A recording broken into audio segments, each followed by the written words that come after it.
বাঙালি খানায় সবাইকে স্বাগত জানাই। আপনারা তো অনেকভাবে হাঁসের ডিম রান্না করে খেয়েছেন। একবার আমার মতন করে সহজ পদ্ধতিতে আপনিও শিখে নিতে পারবেন ছোট ছোট টিপস সহ। শীতকালে হাঁসের ডিম পছন্দ করে না এমন হয়তো দু একজন হাতে গোনা আছে। তেল মশলার পরিমাণ খুবই কম, তবে খেতে কিন্তু অসম্ভব ভালো হয়েছিল। তেল মশলার পরিমাণ খুবই কম দিয়ে আমি আজকে এখানে কিভাবে রান্না করলাম হাঁসের ডিমের কোরমা, চলুন সেটা একবার দেখে নেওয়া যাক ভিডিওর মাধ্যমে।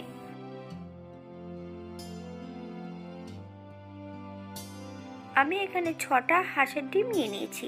ডিমগুলো কিন্তু আগে থেকে সেদ্ধ করে রেখেছি। এই পর্যায়ে ডিমের খোসাগুলো পরিষ্কার করে নিতে হবে। হাঁসের ডিম সেদ্ধ করার পদ্ধতি: একটা পাত্রে ডিমগুলো অ্যাড করতে হবে। ডিমের থেকে 1 কড় জল বেশি দিতে হবে। হাফ চামচ লবণ দিয়ে 10 থেকে 15 মিনিটের মতন মিডিয়াম আঁচে ফুটিয়ে নিতে হবে।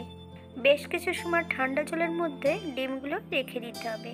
তারপর আস্তে আস্তে খোসাগুলো পরিষ্কার করে নিতে হবে। এই পর্যায়ে কড়াইতে 1 চামচ সাদা তেল অ্যাড করব। তেল গরম হওয়া পর্যন্ত অপেক্ষা করতে হবে। আগের থেকে বেশ কিছুটা পেঁয়াজ রসুন কেটে রেখেছি, এই পর্যায়ে অ্যাড করব।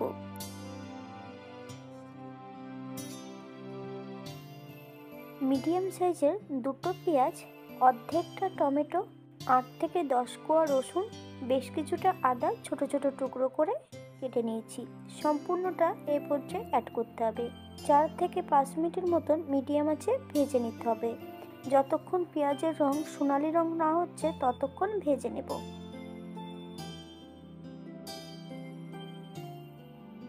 মশলা ভাজার এই পর্যায়ে আরও বেশ কিছু উপকরণ অ্যাড করব।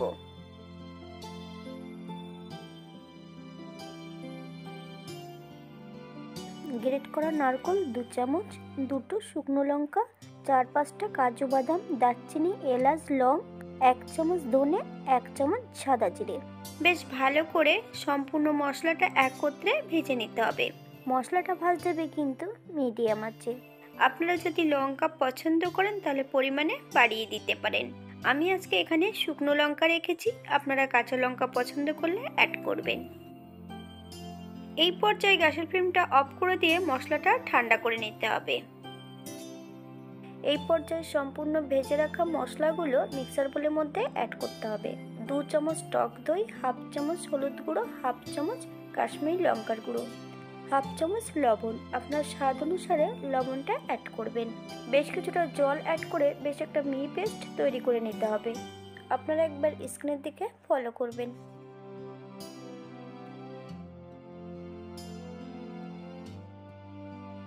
একই কড়াইতে রান্না করব। বেশ কিছুটা সাদা তেল অ্যাড করব।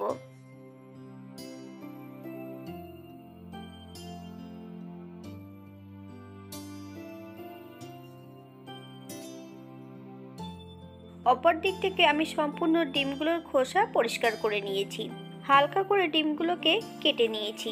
আপনারা আপনাদের পছন্দ মতন ডিমগুলো কেটে নিতে পারেন।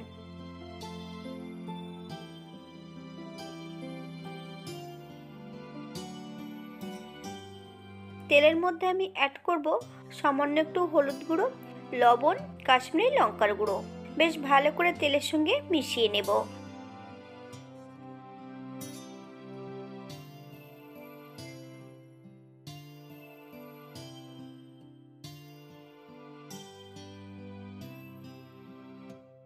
এই পর্যায়ে সম্পূর্ণ ডিমগুলো অ্যাড করতে হবে।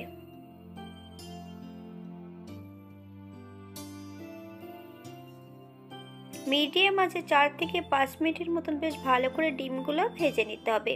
তবে আপনারা আপনাদের পছন্দ মতন ডিমগুলো ভেজে নিতে পারেন।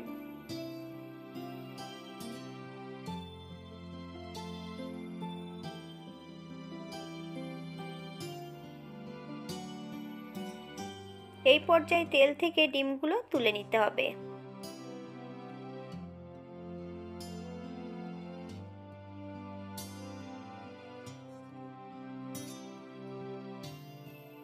একই তেলে রান্না করব।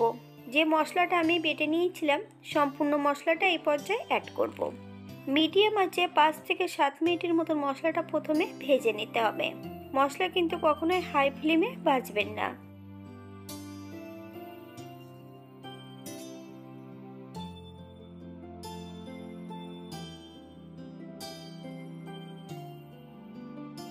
বাঙালি রান্না ঘরোয়া উপকরণ দিয়ে। আপনাদের যদি রান্নাগুলো পছন্দ হয় তাহলে চ্যানেলটি সাবস্ক্রাইব করে দিয়ে পাশে থাকবেন।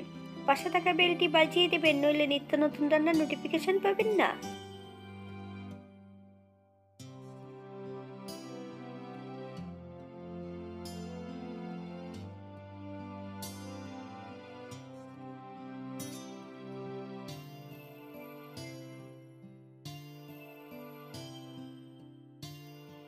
মশলা ভাজার এই পর্যায়ে অ্যাড করব মশলা ধোয়া বাটি থেকে সামান্য একটু জল।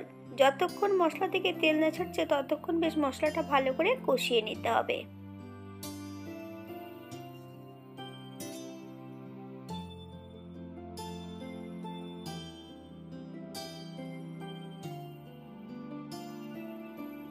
মশলা কষানোর মাঝপথে 1 চামচ চিনি অ্যাড করব। আপনারা স্বাদ অনুসারে নুন চিনিটা অ্যাড করবেন।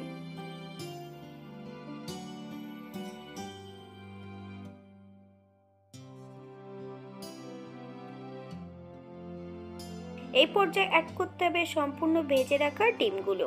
বেশ মিডিয়াম আঁচে ডিম এবং মশলা সহ 4 থেকে 5 মিনিটের মতন কষিয়ে নিতে হবে।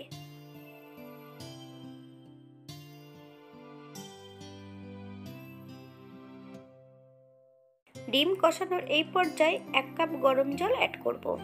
আপনাদের যতটা গ্রেভির প্রয়োজন আপনারা ততটা জল অ্যাড করতে পারেন।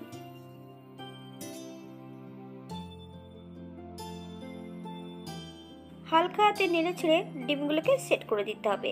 এই পর্যায়ে 7 থেকে 8 মিনিটের মতন ঢাকা দিয়ে রেখে দেব।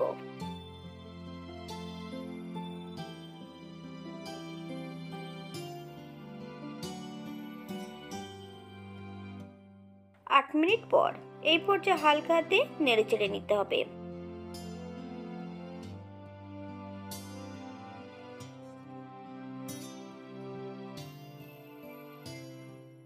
আপনারা যদি ধনেপাতা কুচি অথবা কাশ্মীরি মেথি পাউডার যদি পছন্দ করেন এই পর্যায়ে অ্যাড করতে পারেন।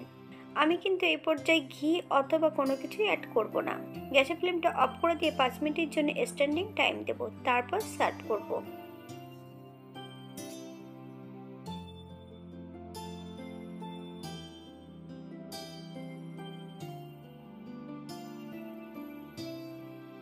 এটা দেখতে যেমন ভারী সুন্দর হচ্ছে, এটা গরম ভাতে, রুটি, পরোটা সবকিছুর সঙ্গে অসম্ভব ভালো লাগবে।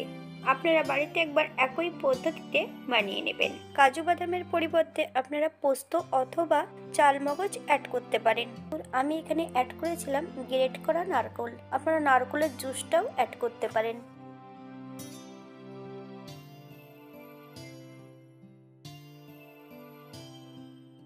আজকের ভিডিওটি এই পর্যন্ত। সবাই সুস্থ থাকবেন, ভালো থাকবেন।